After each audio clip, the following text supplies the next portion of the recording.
देखो हमने क्या पढ़ा आपको मैं बता देता हूँ, ठीक है ना बच्चों, क्लियरली देखो। हाँ तुम बहुत, मुझे पता है सब अच्छे से स्टडी कर रहे हैं, वेरी गुड, ऐसे ही करते रहो, जितनी हो सके उतनी करो। और अगर देखो अगर हेल्थ अच्छी नहीं है तो थोड़ा सा वेट करो, रेस्ट करो, कोई बात नहीं, कोई फर्क नहीं पड़ता, सबसे पहले हेल्थ है। देखो इसके पहले हमने पढ़ा कि कॉन्सेंट्रेशन ऑफ ओर कैसे करते हैं, ठीक है ना। अब उसके बाद फर्स्ट मेथड हमने पढ़ी हाइड्रोलिक वॉशिंग, ग्रेविटी सेपरेशन, ठीक है ना बच्चों।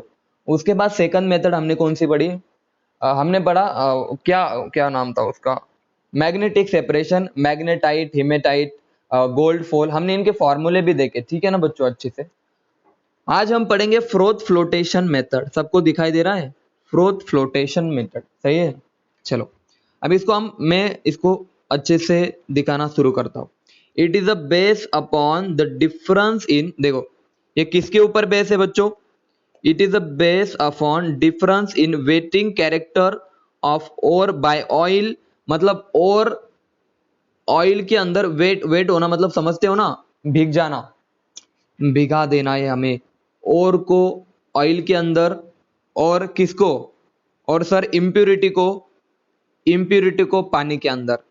समझ में आया सबको, ये मेथड किसके ऊपर बेस है सर, ये मेथड बेस है डिफरेंस इन वेटिंग कैरेक्टर।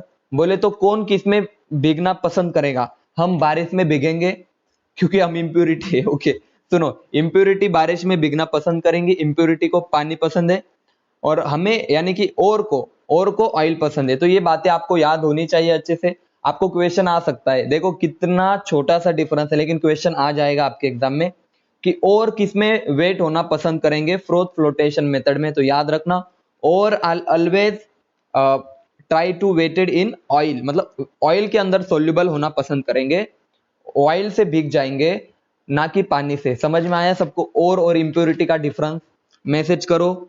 इस मेथड में सबसे पहला पॉइंट सबको, सब बच्चों को क्लियर है, हाँ या ना, बहुत अच्छे, जल्दी बताओ क्लियर है सबको।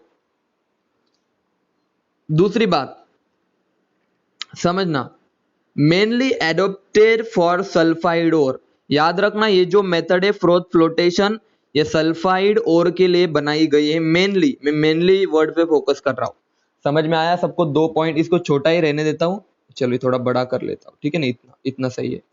दो पॉइंट सबको समझ में आए, the froth flotation method is mainly adapted for sulphide ore, तो जो भी सल्फाइड ओर होगे उनके लिए हम जनरली कौन से मेथड यूज करेंगे, मैंने वर्ड यूज किया जनरली, बाकी के ओर्स के लिए भी हम यूज कर सकते हैं, non sulphide ore are also हम, but can be also apply for some non sulphide ore, मतलब नॉन सल्फाइड ओर के लिए भी हम ये वाले मेथड यूज कर सकते हैं, लेकिन mainly adapted for sulphide ore. क्या सबको दो पॉइंट क्लियर है बच्चों, मैसेज करके बताओ हाँ या ना, क्लियरली बता दो, यहां तक कि दो पॉइंट सबको क्लियर है, बहुत अच्छे।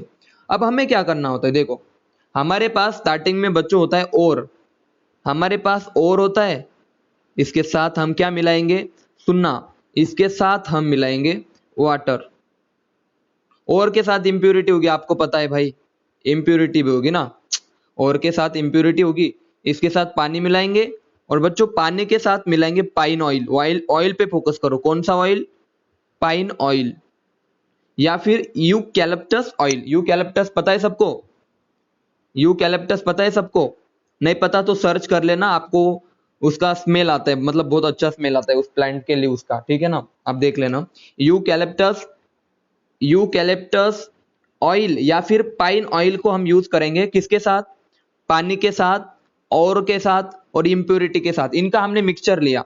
सुनना अच्छे से, देखो द सस्पेंशन ऑफ, बहुत अच्छे से पढ़ना, द सस्पेंशन ऑफ और in water with frothing agent, frothing oil, sorry frothing oil, या फिर इसको फ्रोथिंग एजेंट भी बोल सकते हैं, या फिर इसको फ्रोदर भी बोल सकते हैं, इन तीनों का मतलब सेम है। फ्रोदर मतलब झाग, झाग समझ में आया सबको, झाग क्या होता है,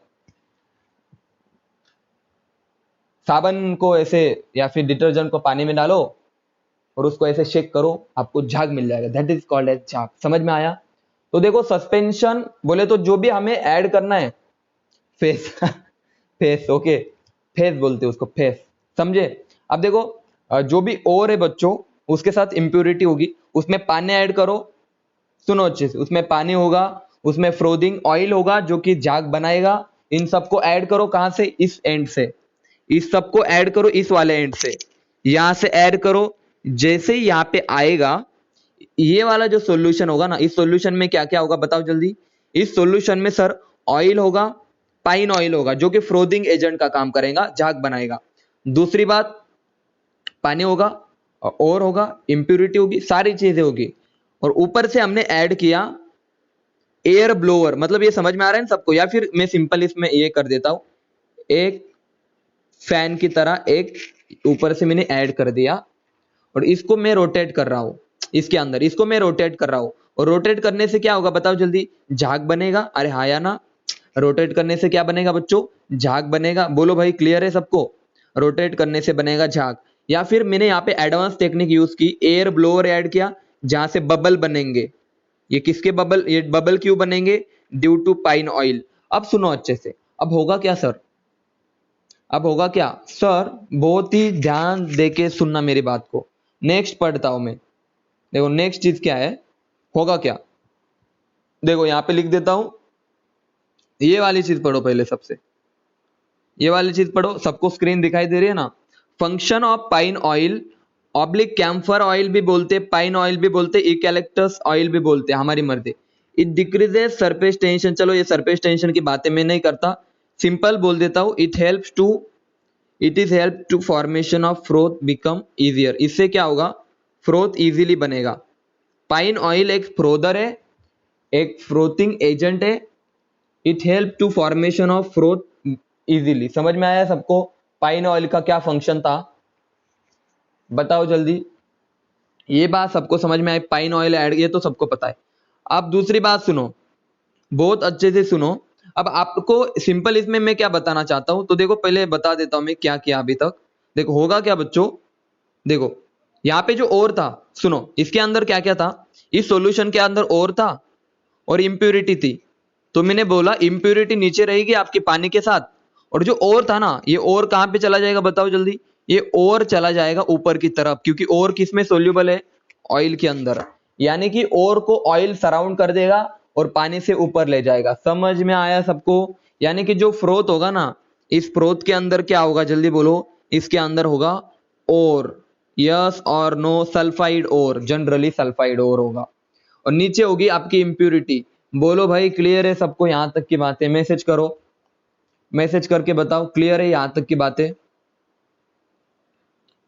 और हम इजीली देखो ऊपर के ऊपर इजीली हम और यहां से और को इजीली निकाल सकते हैं हम, समझ में आया सबको, यहां से इजीली हम और को निकाल सकते थ्रू दिस ट्यूब, ठीक है ना। लेकिन अब सुनो काम की बात, अब काम की बात क्या है सर, ये वाली चीज यहां से क्वेश्चन आएंगे आपके, किसी भी एग्जाम में क्वेश्चन आने के बहुत ज्यादा चांसेस है। सबसे पहली बात, नोट पढ़ो, नोट दिख रहे इन सबको, नोट में क्या लिखा है, aniline and cresol is added as froth stabilizer that is increasing the time period of froth form। कोई इसका मीनिंग बता सकता है, मैं बता देता हूं आपके सामने। एनिलिन आप सबको पता है, क्रिसॉल आप सबको पता है बच्चों। देखो जो भी झाग बनेगा ना, ऐसा हमें ऐसा थोड़ी ना पसंद है कि झाग बहुत कम समय के लिए हमें चाहिए, अरे नहीं भाई, बहुत ज्यादा टाइम के लिए हमें झाग चाहिए, जब तक हम पूरा और निकाल नहीं लेते साइड को। तो एनिलिन ऐड कर सकते हैं उस सॉल्यूशन में, या फिर क्रिसॉल ऐड कर सकते हैं, जो क्या करेंगे, फ्रोथ को स्टेबल करेंगे, फ्रोथ स्टेबलाइजर का काम करेंगे। यानी कि जो झाग बनेगा उस झाग को ज्यादा देर तक रोक के रखेंगे। It increase the time period of froth form. समझ में आया सबको। आपको क्वेश्चन में आ सकता है एनिलोन फ्रोथ, ऐसे लिखा, ऐसे बोलेंगे फ्रोथ स्टेबलाइजर कौन होते हैं, फ्रोथ स्टेबलाइजर कौन है, तो याद रखना aniline and cresol are the best example of froth stabiliser. Clear है सबको, मैसेज करो। फ्रोथ स्टेबलाइजर का काम समझ में आया आपको, एनिलिन और cresol are act as a froth stabiliser, जो झाग बना उसको ज्यादा देर तक रोक के रखेंगे। चलो बच्चों आगे बढ़ते। फंक्शन ऑफ सरफेक्टेंट और कलेक्टर, देखो कलेक्टर की बात चल रही है अब देखो फंक्शन ऑफ सरफेक्टेंट और कलेक्टर। अब देखो मान लो आपने पाइन ऑयल ऐड किया, सही है ना बच्चों, पाइन ऑयल ऐड किया, झाग बना, लेकिन सारा के सारा और ऊपर आएगा ये बात हम नहीं बता सकते। लेकिन अगर मुझे जितना भी और आपके सॉल्यूशन में उसको मुझे सरफेस पे लाना है, तो मैं क्या करूंगा, उसमें मैं सरफेक्टेंट या फिर कलेक्टर ऐड कर दूंगा। क्या ऐड करूंगा जल्दी बताओ। इसका क्या काम होता है सर, कलेक्टर या फिर सरफेक्टेंट का क्या क्या काम होता है। देखो पढ़ो अच्छे से। It helps in collecting the ore particle and taking it to the froth और to make the ore hydrophobic. यानी कि देखो हाइड्रोफिलिक बोले तो ओर पानी के अंदर होगा, और हाइड्रोफोबिक बोले तो ओर कहां पे होगा, पानी से बाहर जाएगा। यानी कि जो जो सरफेक्टेंट या कलेक्टर होते हैं वो क्या करेंगे, उनका काम क्या होता है बताओ जल्दी। यानी कि पाइन ऑयल की मैं बात कर रहा हूं सिंपल, इसमें मतलब पाइन ऑयल को हेल्प करेंगे। पाइन ऑयल तो आपको पता है फ्रोथ बनाएगा। हाँ आप सुनो, पाइन ऑयल तो आपको पता है फ्रोथ बनाएगा, और फ्रोथ स्टेबलाइजर भी पता है आपको कौन होता है। लेकिन याद रखना और है ना, और हमारा मान लो कुछ और, देखो हर और तो इसमें सोल्यूबल नहीं होगा, किसमें, पाइन ऑयल में। मान लो कुछ ना कुछ और नीचे बचा है, सही ना, थोड़ा बहुत और नीचे बचा होगा, तो उस और को कलेक्ट करके ऊपर ले जाने का काम कौन करता है, सरफेक्टेंट और कलेक्टर। समझ में आया सबको। सो सोडियम इथाइल जेंटेट, ये पढ़ लो अच्छे से, सोडियम इथाइल जेंटेट, और इसी को बोला जाता है सोडियम लाउराइल सल्फेट। समझे या नहीं समझे, सोडियम इथाइल जेंटेट और सोडियम लाउराइल सल्फेट, ये दो मतलब देखो इनको हम एक मतलब ये इसको ये दोनों एक ही इसके नाम है, ठीक है ना। तो आप कंफ्यूज मत हो जाना कि सर ये दोनों अलग है।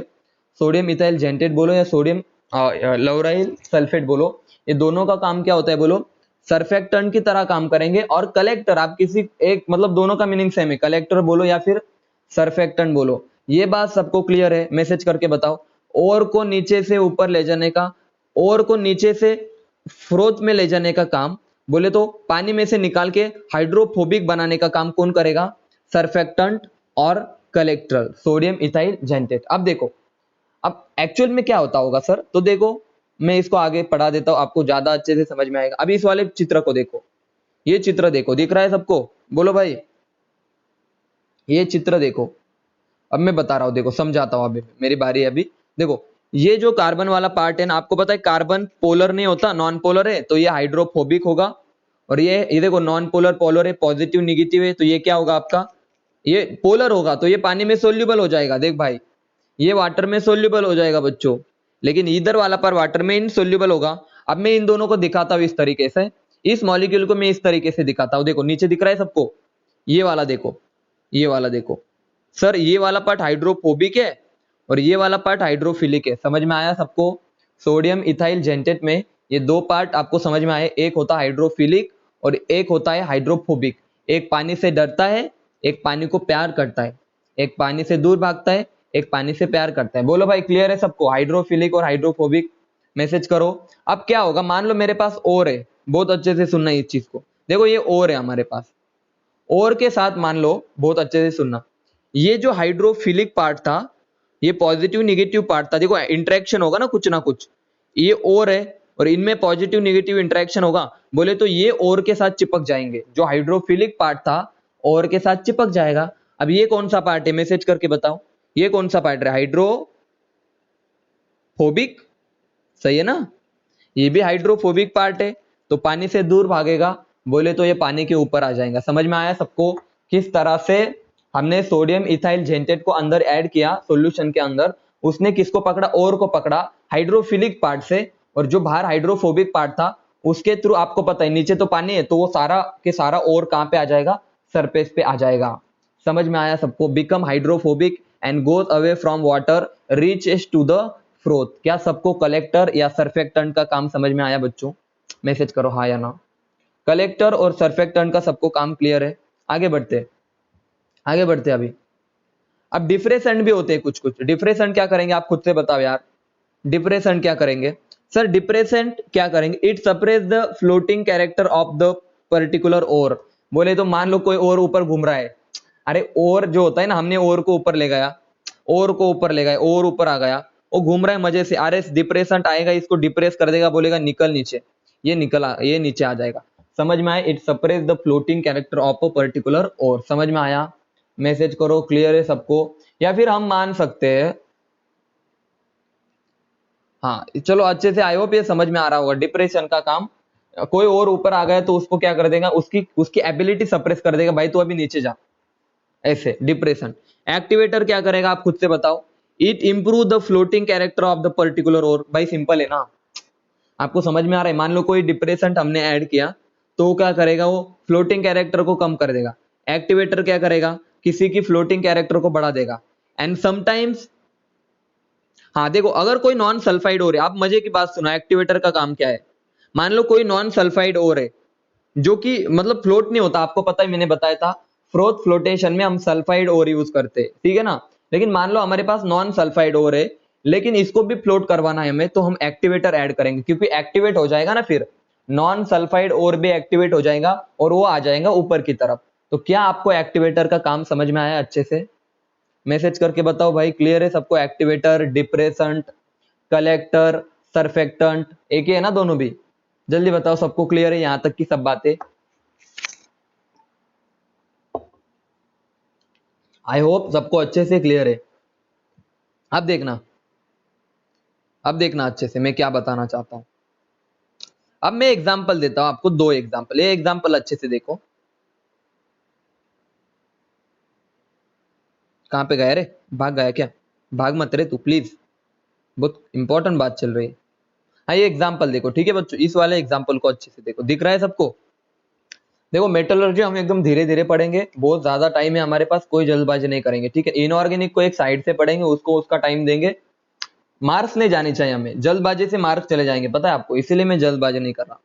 मान लो हमारे पास ना ये लेड लेड सल्फाइड है और जिंक सल्फाइड है, और मैं मान के चला लेड सल्फाइड मेरे पास 80% है और ये मान लो मेरे पास 20% है। तो बोलो इंप्यूरिटी कौन है आपके पास? तो आप बोलोगे सर अब जिंक सल्फाइड एक इंप्यूरिटी है और ZnS आपके पास क्या है, बोलो जल्दी। दोनों भी सल्फाइड है। अब मजे की बात सुनो, ZnS आपके पास इंप्यूरिटी जो हमें नहीं चाहिए, और लेड सल्फाइड हमें चाहिए, जिसको हमें ऊपर ले जाना है। आप समझ में आ रहा है ना अभी? कमाल की बात। सर ये हमारा और है, भाई सुन लो, सर ये हमारा और है और ये हमारी इंप्यूरिटी। अब हो गया क्लियर सबको? अब एक को मुझे ऊपर ले जाना है, एक को नीचे लाना है, भाई क्लियर है सबको? बोलो जल्दी से। तो मैंने क्या किया बच्चों, अब हमें पता है दोनों भी सल्फाइड है, ये भी सल्फाइड, ये भी सल्फाइड। तो अगर मैं दोनों को मिक्स कर दूं तो दोनों के दोनों ऊपर आ जाएंगे। आप समझ में आ रहा है सबको? सर जिंक सल्फाइड भी ऊपर आ जाएगा क्योंकि ये भी सल्फाइड है और लेड सल्फाइड है। लेकिन हमें क्या नहीं चाहिए, हमें जिंक सल्फाइड नहीं चाहिए। तो क्या करें सर? सुनो अभी अच्छे से।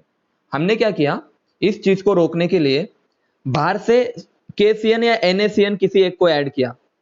मान लो NaCN ऐड किया या फिर KCN को ऐड किया, तो याद रखना ये लेड सल्फाइड के साथ कभी रिएक्शन नहीं दिखाता। क्या बोला मैंने, क्या बोला रे?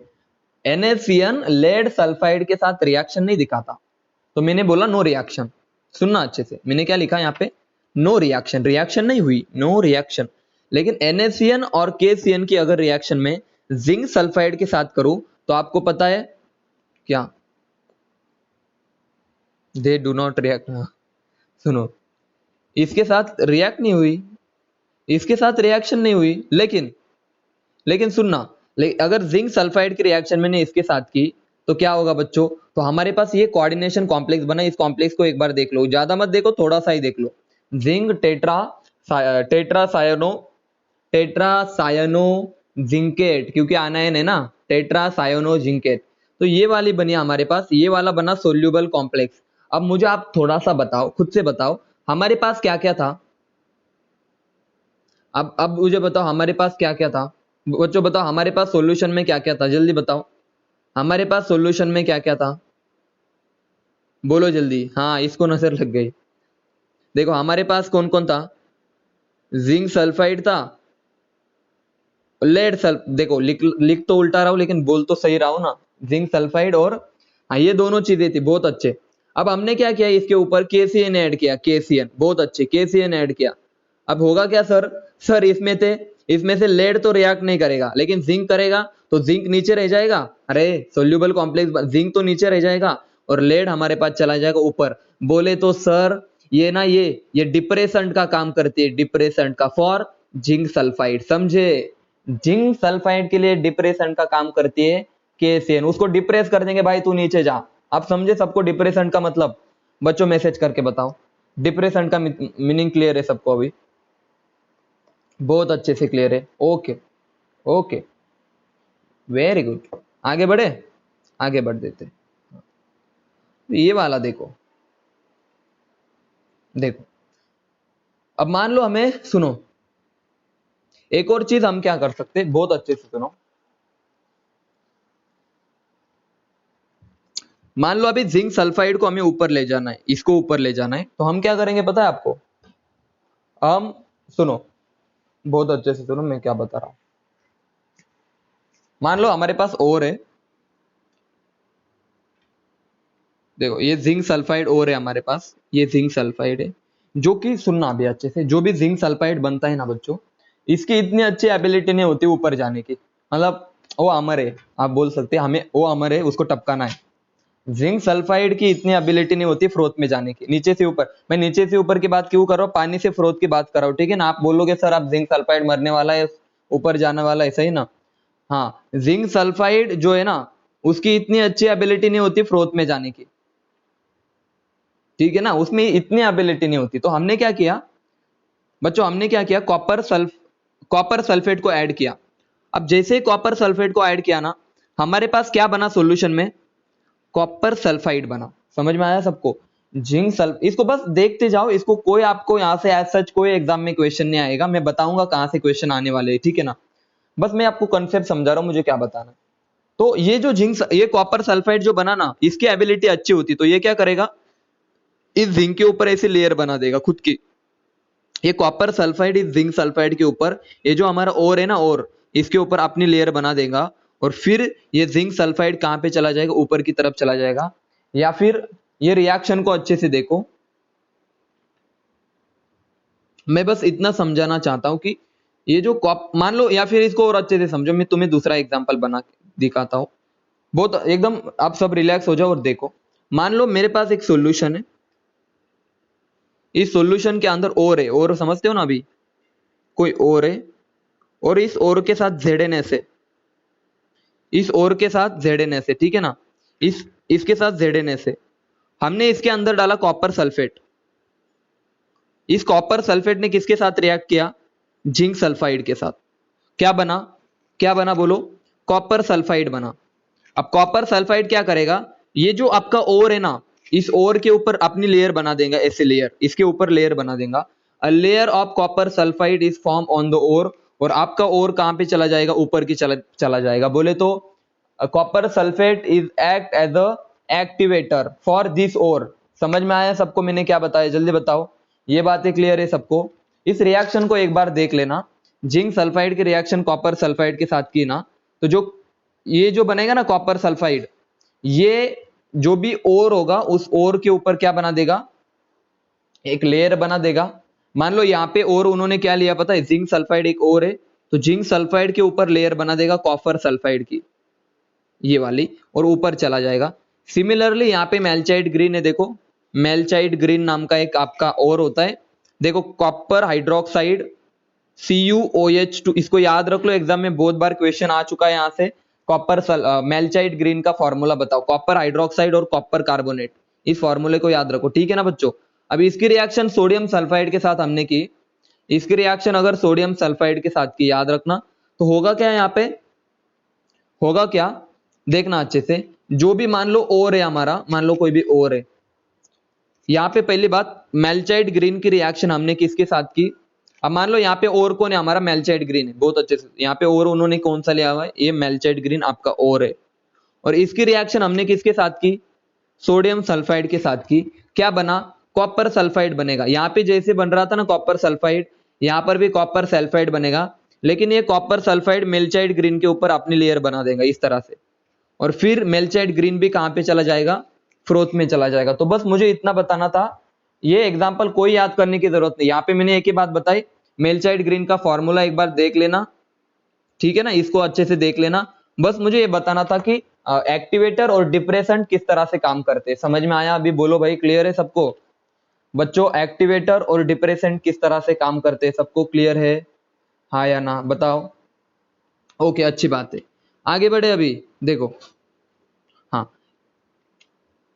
कहाँ पे, हाँ देखो, एक और प्रोसेस होती है, देखो अभी तक मैंने क्या क्या बताया आपको बता देता हूँ, ठीक है ना। मैं ये प्रोसेस एक बार फ्रोथ फ्लोटेशन को वन शॉट में मैं बता देता हूँ आपको, एग्जाम से पहले क्या करना है। देखो सुनना अच्छे से, देखना हमने क्या किया बच्चों, बोलो जल्दी। फ्रोथ फ्लोटेशन में एक बार बता रहा हूं आखिरी बार, हमने इधर से ऐड किया और प्लस इंप्योरिटी, बहुत अच्छे से इधर से हमने और प्लस इंप्योरिटी ऐड किया। ऐड करने के बाद सर इधर से हमने इसको शेक किया, शेक करने के बाद सर पाइन ऑयल था उसमें, तो फ्रोथिंग होगा, it is act as a frothing agent. Froth बनने के बाद हमने फ्रोथ स्टेबलाइजर ऐड किया, that is cresol and aniline, ठीक है ना। अब फ्रोथ स्टेबलाइजर क्या करेगा, ज्यादा देर तक वो फ्रोथ को बने रहे, मतलब झाग को बने रहने के लिए हेल्प करेगा बच्चों। उसके बाद हमने क्या किया, उसके अंदर हम एक्टिवेटर भी ऐड कर सकते हैं, या फिर सिंपल इसमें सरफेक्टेंट या फिर कलेक्टर ऐड करेंगे, बोले तो नीचे वाला और ऊपर आ जाएगा, ठीक है ना। उसके बाद मान लो सरफेस पे और है, अगर हमें और नहीं चाहिए तो हम डिप्रेसेंट ऐड करेंगे और नीचे चला जाएगा, अगर और ऊपर लाना है एक्टिवेटर ऐड करेंगे और ऊपर आ जाएगा, सही है ना। मैंने बहुत सारे एग्जाम्पल भी डिस्कस किए। This is about froth flotation, impurity नीचे रह जाएंगी और फ्रोथ के थ्रू हम और को सेपरेट कर सकते हैं। बोलो भाई फ्रोथ फ्लोटेशन सबको अच्छे से क्लियर है, हाँ या ना, बताओ जल्दी, बोलो भाई एकदम अच्छे से क्लियर है, बताओ। ओके, अब लीचिंग क्या होती है, यहां से भी बहुत बार एग्जाम में क्वेश्चन आता है। देखो लीचिंग को हम बाद में डिटेल में पढ़ेंगे, अभी मैं बस आपको एक सिंपल उसका डेमो दे देता हूं कि क्या करना है। इसके पहले मैंने बताया था जो भी मेथड थी वो फिजिकल मेथड थी, कोई केमिकल रिएक्शन नहीं आ रही थी इसके पहले, मतलब जनरली वो फिजिकल मेथड थी, मतलब फ्रोथ फ्लोटेशन या फिर ग्रेविटी सेपरेशन हमने पढ़ा ना, लेविगेशन या ग्रेविटी सेपरेशन। उसके बाद हमने एक और मेथड पढ़ी, दैट इज मैग्नेटिक सेपरेशन, है फिजिकल मेथड थी। लेकिन याद रखना लीचिंग क्या होता है, it is a process by which require material can B dissolve, जो भी चीज हमें चाहिए उसको हम डिजोल्व कर सकते हैं किसी भी चीज के अंदर, dissolve out using suitable reagent called as leaching agent. बोले तो हम किसी भी रिएजेंट का यूज करके, अब यहाँ पे मान लो और है और इम्प्योरिटी मेरे पास, बोलो बच्चों यहाँ पे एग्जांपल ले लेता हूँ ना मैं इससे, अच्छा लीचिंग का एक एग्जांपल नहीं, एग्जांपल तो हम आगे पढ़ेंगे, अभी एग्जांपल उसको दे रहे आपके लिए, ठीक है ना। मान लो ए और बी है और ये मेरा और है, मान लो ये मेरा और है और इसको मुझे क्या करना है बोलो, या फिर ये मेरी इंप्योरिटी है बच्चों, सुनना, ये मेरी इंप्योरिटी और मुझे इसको डिसॉल्व करना है या फिर इसको मुझे निकाल देना है किसी के साथ, तो मैं क्या करूंगा, या फिर मान लो और है आपके पास, ए बोले तो आपका और है, ये आपका और है, ये आपकी इंप्योरिटी है, और मैंने कोई भी रिएजेंट ऐड किया, रिएजेंट क्या करेगा, आपको हेल्प करेगा इस और को थोड़ा सा साइड को करने में, सही है ना। So it is leaching is the process by which the required material can be dissolve out using suitable reagent called as leaching agent और लिएक्टेंट। समझ में आया, लिएक्टेंट, लीचेंट, क्या लीचेंट, ओके, लीचेंट भी बोला जाता है उसको, या फिर लीचिंग एजेंट भी बोला जाता है। क्या लीचिंग का मतलब समझ में आया। देखो लीचिंग में आपको अभी अच्छे से समझ में आ गया होगा, ये दो बातें मैं बता रहा हूं। प्यूरिफिकेशन ऑफ, जब हम प्यूरिफिकेशन पढ़ेंगे ना Al2O3 का बॉक्साइड से बेयर प्रोसेस में, अरे बचपन से पढ़ते आ रहे ना, बेयर प्रोसेस पढ़ाऊंगा मैं, तो यहाँ पे हम लीचिंग रिएक्शन यूज करेंगे, मैं वहां पे आपको रिवाइज करवा दूंगा। Okay, cyanide process of AgAu extraction also involve leaching process. बोले तो हमें सिल्वर और गोल्ड का जब एक्सट्रैक्शन करना होता है, इनको हमें जब सेपरेट आउट करना पड़ता है, तब यहाँ पर भी हम साइनाइड प्रोसेस, मतलब साइनाइड का यूज करेंगे, मैं आगे पढ़ाऊंगा ये वाली प्रोसेस भी, तो ये भी एक लीचिंग प्रोसेस है। तो याद रखना ये दो एग्जांपल आपके एग्जाम में पूछे जा सकते हैं। बेयर्स प्रोसेस में हम लीचिंग प्रोसेस यूज करते का आंसर है यस। उसके बाद साइनाइड प्रोसेस, एक तो बेयर्स प्रोसेस और साइनाइड प्रोसेस में हम लीचिंग प्रोसेस का यूज करते हैं जनरली। साइनाइड प्रोसेस की होती है extraction of silver and gold, और लीचिंग प्रोसेस की होती है, बेयर्स प्रोसेस में क्या होता है, purification of Al2O3 from bauxite. ये दो पॉइंट एग्जाम से पहले रीड कर लेना, हालांकि हम आपको याद भी हो जाएंगे, मैं बता रहा हूं ना, इतनी बार हम पढ़ लेंगे ना आपको याद हो जाएगा। बोलो लीचिंग सबको क्लियर है, मैसेज करके बताओ।